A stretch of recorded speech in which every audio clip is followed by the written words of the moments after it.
여러분 안녕하십니까? 오상준입니다. 지난 몇 해에 걸쳐서 마태복음 25장에 기록된 세 개의 비유를 살펴보았습니다. 오늘은 이 세 개의 비유를 총정리하는 시간을 가져보려고 합니다. 어떤 분들은 마태복음 25장을 갖고 그렇게 몇 번을 설교해야 하느냐 하시는 분도 계실 수 있습니다. 그러나 사실 저는 오늘 이 설교를 하기 위해서 지금까지 세 개의 비유를 살펴본 것입니다. 왜냐하면 이 세 개의 비유를 연결시켜서 큰 그림을 봐야 예수 재림을 어떻게 준비해야 하는지에 대한 더 정확한 이해를 가질 수 있기 때문입니다. 물론 각각의 비유를 묵상하고 연구해도 예수 재림에 대한 유익한 교훈을 얻을 수 있습니다. 그러나 더 깊은 교훈을 얻기 위해서는 세 개의 비유를 연결시켜서 큰 흐름을 읽어야 하는 것입니다. 그래야 길을 잃지 않습니다. 요즘 기독교 안에서 어떤 분들은 같은 성경을 읽고도 엉터리 같은 해석을 내놓는 분들도 많이 있습니다. 예를 들어서 마태복음 21장을 보면 예수께서 나귀의 새끼를 타고 예루살렘으로 들어가신 사건이 기록되어 있습니다. 여러분, 이것의 핵심이 무엇일까요? 예수께서 겸손하게 나귀를 타고 스가랴 9장 9절에 기록되어 있는 메시아의 예언을 성취하시고 구원을 이루신다는 내용입니다.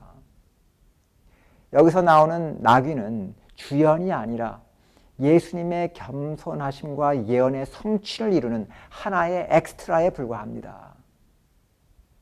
그런데 어떤 분들은 지나치게 이 나귀를 의인화시켜서 우리도 나귀처럼 주님을 섬기자로 시작해서 나귀는 겸손해야 하고 나귀는 복종해야 하고 나귀는 주님만을 섬겨야 한다는 식으로 설교하시는 분들이 있습니다. 물론 이것을 어떤 예화로는 쓸 수 있을지 모르지만 성경 해석으로는 너무나 부적절하다는 것입니다.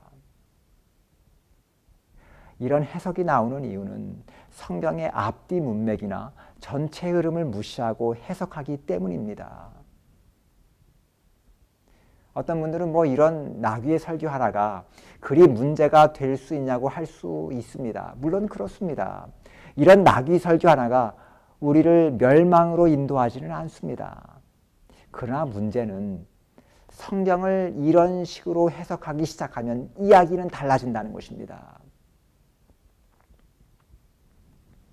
이런 식의 성경 해석은 오류를 낳을 뿐만 아니라 이단을 낳고 수많은 사람들로 하여금 잘못된 길로 인도하게 될 것이기 때문입니다.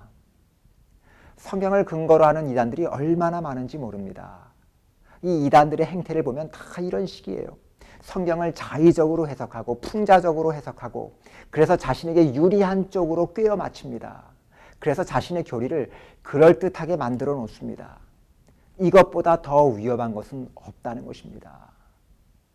성경을 이렇게 해석하다 보면 모든 것을 다 정당화시킬 수 있습니다. 거짓말도 도적질도 간음도 우상숭배도 심지어는 살인까지도 성경을 통해서 정당화시킬 수 있다는 것입니다. 그래서 사도 베드로가 베드로후서 3장 16절에서 이렇게 경고했습니다. 또 그 모든 편지에도 이런 일에 관하여 말하였으되 그 중에 알기 어려운 것이 더러 있으니 무식한 자들과 굳세지 못한 자들이 다른 성경과 같이 그것도 억지로 풀다가 스스로 멸망에 이르느니라. 여러분, 아무리 열심히 노력해도 가는 길이 잘못되었으면 그 노력은 허사가 되고 마는 것입니다. 아니, 오히려 노력하지 아니함만 못하게 되는 것입니다. 아무리 열심히 앞만 보고 나가도 방향이 잘못되었으면 결국 잘못된 곳으로 가기 때문입니다. 여러분이 많이 들어보신 말씀 중에 나무를 보지 말고 숲을 보라는 말이 있습니다. 스티븐 코비가 쓴 성공하는 사람들의 7가지 습관이라는 책에 보면 이런 이야기가 나옵니다. 정글 앞에서 두꺼운 덤불을 베며 나가는 팀이 있었습니다. 이 팀의 리더가 앞으로 전진하고 있는 팀을 보고 보다 넓게 방향을 전망하기 위해서 나무 위로 기어 올라갔습니다. 그리고 놀라서는 내려와서 말했습니다. 이봐, 길을 잘못 들었어. 바로 그때 팀의 관리자가 그를 밑에서 노려보며 대답했습니다. 조용히 해. 우리는 지금 전진하는 중이야.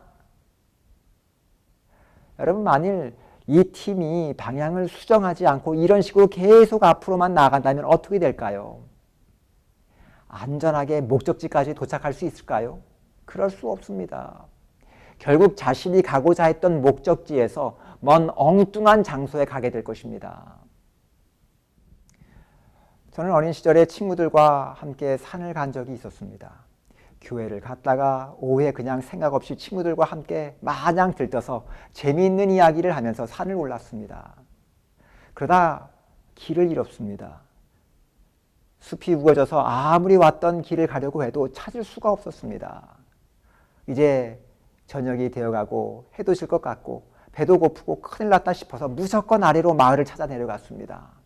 다행히 마을도 발견하고 버스 정류장도 찾았습니다. 그런데 알고 보니 친구들과 함께 처음 산을 올라오던 장소와는 전혀 반대 방향이었다는 사실을 알게 되었습니다. 그래서 버스를 타고 1시간 이상을 다시 돌아와야 했다는 것입니다. 여러분, 세 개의 비유를 각각 따로 떼어놓고 해석하다 보면 이렇게 엉뚱한 방향으로 나아갈 수 있다는 것입니다. 그러나 세 개의 비유를 함께 연결해서 해석하면 더 명확한 해석이 가능하다는 것입니다. 예를 들어서 점이 하나만 있으면 선을 마음대로 아무데나 그릴 수 있습니다. 그러나 점이 2개, 3개라면 점들을 잇다 보면 그 선은 어떤 한 방향으로 나아간다는 것을 알게 되는 것입니다. 그래서 예수님께서는 마태복음 25장을 통해서 재림에 어떻게 준비될 것인가에 대한 주제에 대하여 3개의 비유를 주신 것입니다. 그래서 이 3개의 비유를 연구하다 보면 서로의 공통점들을 발견하게 되고 상호 연결되어 있다는 것을 깨달으면서 주님께서 인도하시고자 하는 명확한 길을 발견하게 되는 것입니다. 이번 시리즈의 총 주제는 어떻게 주님의 재림에 준비하느냐 하는 것입니다. 여러분, 이 주제는 매우 중요합니다. 왜냐하면 우리가 신앙을 하면서 예수 재림이 가깝다고 믿으면서 이것을 어떻게 준비해야 할지 모른다면 우리는 마냥 매일 두려움에 빠져 살아갈 수 있기 때문입니다. 예를 들어서 만약 큰 홍수가 곧 다가온다는 사실을 알지만 어떻게 생존해야 할지 모른다면 어떻게 되겠습니까? 매일매일이 공포의 나날이 될 것입니다. 그러나 이 홍수를 극복하거나 피할 수 있는 확실한 방법을 안다면 두려워할 필요가 없는 것입니다. 그러나 중요한 것은 이 홍수를 준비하는 것은 홍수가 올 때가 아니라 오기 전이라는 사실입니다. 여러분, 오늘은 이러한 내용을 염두에 두시면서 함께 마태복음 25장을 다시 한번 살펴보시기를 바랍니다. 먼저 3개의 비유의 몇 가지의 공통점을 살펴보면 이렇습니다. 첫 번째는 이 비유의 대상은 믿는 사람이라는 것입니다. 믿지 않는 사람들이 아닙니다. 10처녀의 비유에서는 미련한 처녀들도 지혜로운 처녀들과 함께 신랑을 기다리던 처녀들이었습니다. 전혀 상관이 없던 사람들이 아니었습니다. 달란트의 비유에서는 쫓겨난 한 달란트를 받은 종도 한때는 다른 종들과 함께 일을 하던 종이었고요. 주인이 한 달란트를 맡겨두었던 사람이었습니다. 주인과 전혀 상관이 없던 사람이 아니었습니다. 양과 염소의 비유에서 멸망을 받은 사람들로 상징된 염소도 한때는 한 우리에서 함께 양과 뛰놀며 먹이를 먹던 짐승이었습니다. 이렇게 두 부류로 나오는 사람들은 한때 같은 길을 걷던 사람들이었다는 사실입니다. 두 번째는 이 비유들은 재림과 심판을 다루고 있다는 것입니다. 주님은 반드시 다시 오실 것이고 주님이 부재 중이었을 때 어떤 삶을 살았는지를 심판하신다는 것이었습니다. 10처녀의 비유에서도 신랑이 신부를 맞이하기 위해서 신부의 집으로 왔습니다. 그러나 여분의 기름을 준비하지 못했던 미련한 처녀들은 잔치에서 거절을 당했습니다. 달란트의 비유에서도 종들에게 달란트를 맡겨놓았고 멀리 떠나갔던 주인이 다시 돌아와서 그들이 달란트를 어떻게 활용했는지를 심판했다는 것입니다. 양과 염소의 비유에서는 다시 오신 주님이 양과 염소로 비유된 사람들이 어떻게 지극히 작은 자를 대했는지를 심판하셨습니다. 세 번째는 구원받은 자와 구원받지 못한 자를 명확하게 구분하고 있다는 것입니다. 다시 말하면 믿는 자가 다 구원받지는 않는다는 것이었습니다. 열 처녀의 비유에서도 모든 처녀들이 다 잔치에 참여하지 못했습니다. 오직 미리 기름을 준비한 지혜로운 처녀들만이 그 잔치 안으로 들어갈 수 있었습니다. 달란트의 비유에서는 자신에게 주어진 달란트를 잘 활용해서 이윤을 남긴 종들만이 주인의 잔치에 참여할 수 있었습니다. 마지막 비유인 양과 염소의 비유에서는 지극히 작은 자를 주님처럼 섬긴 사람들만이 영원한 상급을 받을 수 있었습니다. 그래서 이 비유들에서는 구원받은 자와 그렇지 못한 자를 명확하게 구분해 놓았다는 것입니다. 네 번째는 구원받은 사람들의 특징은 능동적인 사람들이었다는 것입니다. 수동적인 사람들이 아니었습니다. 이들은 무관심하거나 나태한 사람들이 아니었습니다. 미리 준비하고 열심히 일하는 능동적인 사람들이었다는 것입니다. 지혜로운 처녀들은 여분의 기름을 준비하는 사람들이었고 5달란트와 2달란트를 받은 종들은 열심히 장사를 해서 이윤을 남겼던 사람들이었습니다. 양으로 묘사된 사람들은 어떤 사람들이었습니까? 어렵고 고통받는 사람들에게 열심히 봉사하는 그러한 사람들이었습니다.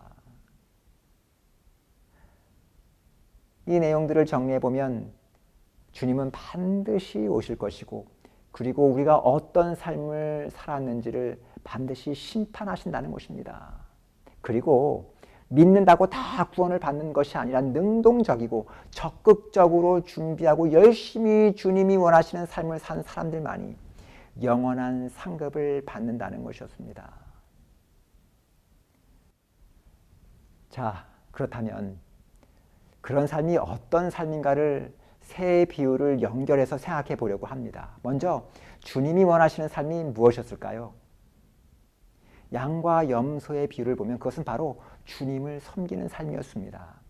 주님을 잘 섬긴 사람은 영원한 상급을 받았고 그렇지 않은 사람은 영원한 형벌을 받았습니다. 우리 다 같이 마태복음 25장 34절부터 좀 보시기 바랍니다. 그때에 임금이 그 오른편에 있는 자들에게 이르시되 내 아버지께 복받을 자들이여 나와 창세로부터 너희를 위하여 예비된 나라를 상속하라. 35절입니다. 내가 줄일 때에 너희가 먹을 것을 주었고 목마를 때에 마시게 하였고 나그네 되었을 때에 영접하였고 벗었을 때에 옷을 입혔고 병들었을 때에 돌아보았고 옥에 갇혔을 때에 와서 보았느니라. 그래서 이 말씀들을 보면 주님을 잘 섬긴다는 것이 무엇이었습니까? 바로 지극히 작은 자를 섬기는 것이었습니다. 지극히 작은 자는 어떤 사람이었습니까? 헐벗고 굶주리고 고통당하는 사람이었습니다. 다시 말하면 우리의 도움이 필요한 사람들이었습니다. 그래서 하나님의 사랑과 이웃 사랑을 각각 다른 개체가 아니라 한 묶음으로 이해해야 하는 것입니다. 만일 우리가 하나님을 섬기고 있지만 이웃을 진정으로 사랑하지 못한다면 내가 정말 하나님을 사랑하고 있는지를 점검해 보아야 합니다. 그래서 성경을 보면 하나님 사랑과 이웃 사랑을 늘 함께 이야기하고 있다는 것입니다. 그런데 우리가 하나님과 이웃을 사랑으로 잘 섬기고 봉사하도록 하기 위해 하나님께서 우리에게 주신 것이 있습니다. 그것이 무엇입니까? 바로 달란트라는 것입니다. 그 달란트는 나를 과시하고 나만 잘 먹고 잘 살도록 하시기 위해서 주신 것이 아니었습니다. 달란트의 비유 가운데 한 달란트 받은 종이 어떻게 했습니까? 마태복음 25장 18절을 보시면 한 달란트 받은 자는 가서 땅을 파고 그 주인의 돈을 감추어 두었더니 그냥 땅에 묻어두었다는 것입니다. 묻어두고 아무런 이윤을 남기지 못한 이유가 무엇이었을까요? 물론 전혀 사용하지 않았다고 해석이 되지만 어쩌면 그는 자신만을 위해서 사용했기 때문에 주인이 원하는 이윤을 남기지 못했다고 생각할 수도 있습니다. 자신만을 위한 삶은 하나님께 유익이 되거나 아름다운 열매를 맺을 수 없습니다. 그런데 달란트에 대해서 생각해 볼 것은 달란트의 숫자뿐 아니라 달란트의 다양성입니다. 하나님께서는 우리 모두에게 똑같은 달란트를 주지 않으셨습니다. 다양한 달란트를 주셨습니다. 그 이유가 무엇일까요? 하나님의 사랑을 받았다면 내가 얼마나 주님을 사랑하고 감사한지 그 사랑을 다른 사람에게 표현해 보라는 것입니다. 그런데 무엇으로 표현하라는 것입니까? 하나님께 받은 달란트로 표현하라는 것입니다. 그래서 음악가는 음악으로, 목회자는 말씀으로, 의사나 간호사는 의술로, 엔지니어는 기술로, 교사는 학생을 가르침으로 하나님을 섬기고 이웃에게 봉사하는 것입니다. 그러니까 의사나 의료계에서 봉사하시는 분들은 환자를 대할 때 주님 대하듯 하라는 것입니다. 교사는 학생들을 대할 때 주님을 대하듯 하라는 것입니다. 사업가는 사업을 하는 대상을 주님 대하듯 대하라는 것입니다. 그래서 내가 만나는 모든 사람을 주님 대하듯 하고 특별히 고통당하고 어려움 당하는 사람들을 주님 섬기듯 섬겨주라는 것입니다. 그런데 여러분, 언제 어디서 이런 삶을 살아야 할까요? 교회에서만요? 꼭 교회에서만 특정한 시간에 하라는 것이 아닙니다. 그렇게 하면 그것은 위선이 됩니다. 한 번은 어떤 교회에서 담임 목사님이 설교를 하고 계시는데 사모님이 이불 보따리를 싸가지고 강단에 올라왔다고 합니다. 여기서 함께 살자는 것입니다. 그 이유인즉 목사님이 강단에 서기만 하면 그렇게 좋은 사람일 수 없다는 것입니다. 천사 같다는 것입니다. 그런데 강단에서만 내려오면 그러지를 못했다는 것입니다. 그러니 여기서 살자는 것입니다. 여러분, 이것이 참 신앙인의 삶입니까? 이것이 영원한 천국을 준비하는 자의 삶입니까? 결코 아닙니다. 우리는 언제 주님에게 봉사하고 섬기는 삶을 살아야 하는 것일까요? 바로 삶의 현장에서, 일터에서, 가정에서, 교회에서 어디든지 매 순간 주님을 섬기는 삶을 살아야 하는 것입니다. 그렇지 않는다면 결코 주님을 만나기 위해 준비되지 못할 것입니다. 여러분들은 어떤 삶을 살아가고 계십니까? 주님의 재림에 관심을 가지고 준비하는 삶을 살아가고 계십니까? 아니면 아무런 관심이 없이 바쁜 삶 속에서 이리저리 끌려다니는 삶을 살아가고 계십니까? 주님의 재림에 관심을 갖고 준비하지 않는 사람은 절대로 영원한 상급을 받을 수 없습니다. 어쩌다 보니까 내가 천국에 와 있더라. 이런 사람들은 결코 없을 것입니다. 예수님의 비유를 보면 예수 재림을 기다리며 적극적으로 준비하는 사람들이 주님의 칭찬을 받으며 영원한 상급을 받았습니다. 그런데 그것은 특별한 장소, 특별한 시간에 하는 것이 아니더라 하는 것입니다. 매일 매 순간 준비하는 것이더라 하는 것입니다. 교회에 있던 교회 밖에 있던 다른 사람들이 보던 보지 않던 매 순간 하나님 앞에서 성실한 삶을 사는 사람들만이 주님의 재림에 준비되는 것입니다. 오늘 이 시간을 통해서 매 순간 하나님이 주신 재능과 자원을 가지고 하나님을 사랑하는 마음으로 다른 사람에게 봉사하는 우리 모두가 되시기를 간절히 바랍니다. 그래서 우리 모두가 매일 주님의 재림에 준비되는 성도가 되시기를 바랍니다. 오늘은 여기까지 하겠습니다. 이 주제는 다음 회에서 끝맺음을 하겠습니다. 늘 하나님의 풍성하신 축복과 은혜가 여러분들과 함께 하시게 되기를 간절히 바랍니다. 다 같이 기도하시겠습니다. 거룩하시고 감사하신 우리 아버지 하나님, 지금까지 우리를 인도해 주신 은혜에 감사드립니다. 혹시 우리가 바쁜 삶 속에서 주님을 잊어버리고 되는 대로 살아가고 있다면 우리로 하여금 다시 오실 주님을 기억하면서 주님을 만나기 위해 준비하는 성도가 되게 하여 주시옵소서. 매일 매 순간 하나님께서 주신 은혜와 자원을 가지고 주님을 사랑하는 마음으로 다른 사람들에게 봉사하며 하나님의 은혜를 나누게 하여 주시옵소서. 그래서 다른 사람들이 우리 삶 속에서 나타나는 주님의 사랑과 은혜를 볼 수 있게 하여 주시옵소서. 다음 한 주간도 하나님께서 우리와 함께 하시고 성령으로 인도하여 주시옵소서. 예수 그리스도의 이름으로 기도드리옵나이다. 아멘.